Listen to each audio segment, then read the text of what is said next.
தோல்வி வந்ததோடு வாழ்க்கை முடியவில்லை. மீண்டும் எழுவதை கற்றுக்கொள். வாழ்க்கையில் தோல்வி என்பது ஒரு நிறைவல்ல, அது ஒரு புதிய துவக்கம். தோல்வி வந்ததோடு வாழ்க்கை முடியவில்லை. நீங்கள் இன்று நிழலில் இருப்பது நாளை வெளிச்சத்திற்கான பயணம்.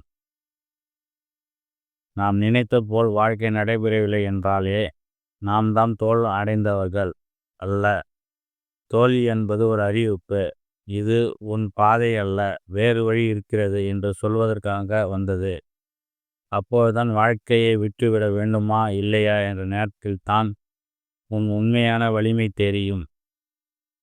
அப்துல் கலாம் ஏமாற்றங்களை எதிர்கொண்டு நாட்டின் தலைவராக மாறினார்.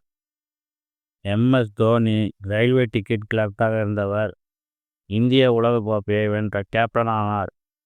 நீங்கள் இன்னும் பாதி நின்றிருந்தாலும் மீண்டும் தொடங்கலாம். ஒரே ஒரு ஒத்துழைப்பே போதும். உங்கள் மனதிடம் இருந்து நாம் அனைவரும் ஒரே மாதிரியான வாய்ப்புகள் இல்லாமல் பிறந்திருக்கலாம். ஆனால் முயற்சி செய்யும் உரிமை அனைவருக்கும் சமம்.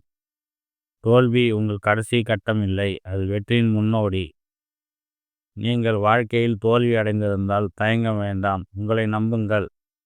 உங்கள் கனவுகளை மறக்காதீர்கள். இன்று உங்கள் மேல் உங்களுக்கு திரித்தாலும் நாளை அதே உலகம் உங்களுக்காகவே கண்ணீர் விட்டு கை கொட்டும். தோல்வி வந்ததோடு வாழ்க்கை முடியவில்லை, அது வெற்றிக்கு முதல் படி. இந்த வார்த்தைகள் உங்கள் மனதை தொட்டிருந்தால் இந்த வீடியோவை லைக் பண்ணுங்கள், கமெண்ட் பண்ணுங்கள், உங்கள் நண்பர்களோடு ஷேர் பண்ணுங்கள். நன்றி.